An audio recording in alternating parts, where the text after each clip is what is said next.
Aujourd'hui, ces façades en acier et béton représentent l'immense majorité de notre paysage urbain. Mais les choses vont peut-être changer. Les matériaux non renouvelables n'ont plus bonne presse. Pierre, chanvre, paille, mais surtout bois.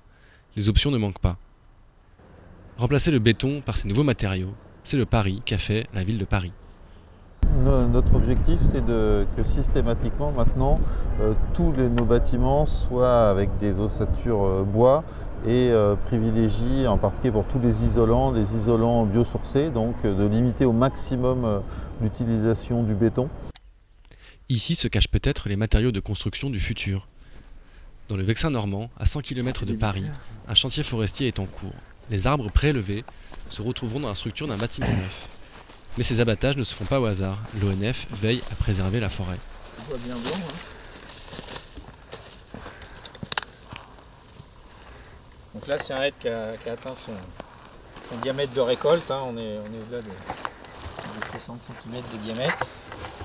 On a un bois qui est encore bien blanc. Donc pour une parcelle qui a 150 ans, c'est plutôt bien. Hein, ça reste quand même des bois de qualité. Alors le processus de renouvellement de la forêt, il a été, il est et il sera toujours de la même façon. C'est vraiment de veiller à un équilibre de la forêt et sur des parcelles qui sont arrivées à maturité, hein. Donc voilà, la ressource n'est pas extensible. Ces récoltes sont de fait limitées par l'état de maturité de la forêt et donc on ne peut pas aller au-delà. C'est simplement que dans ces arbres qui sont récoltés, voilà, on essaie de valoriser au mieux. Sur cette parcelle de 12 hectares, 200 arbres ont été désignés pour l'abattage.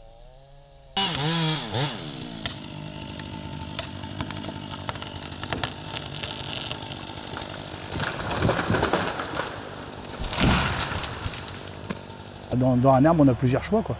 Donc ça, c'est nous qui déterminons par rapport à l'arbre qu'on fait, quoi. Avec l'expérience, forcément, moi, ça fait 17 ans que je fais ça.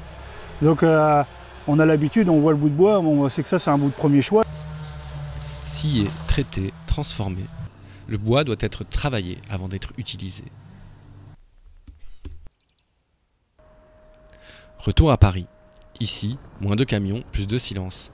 La construction bois nécessite un seul poids lourd par semaine contre plusieurs par jour pour un chantier béton. Convaincu de l'atout de la construction bois, ce promoteur s'est lancé dans l'aventure il y a 15 ans. Il connaît bien les enjeux de ce matériau.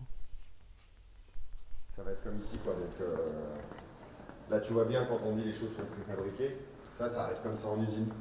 Donc là, bon, t'as les poteaux. Depuis une quinzaine d'années, on travaille donc le bois. Au démarrage de 2010 à 2015, on a livré 5 immeubles. On travaillait avec des constructeurs du Grand Est qui venaient des Vosges. Et à l'époque, bon, on était déjà content que ce soit des constructeurs français à quelques centaines de kilomètres de Paris, là où on construisait nos premiers immeubles. Mais ils étaient un peu réticents quand on leur demandait mais de quelle forêt ça vient, à partir de quelle scierie vous approvisionnez. La traçabilité, c'est le nouvel enjeu de cette filière. Un label bois de France vient d'être créé. L'objectif est d'arriver à 80% de bois français dans la construction neuve à moyen terme, contre 60% aujourd'hui.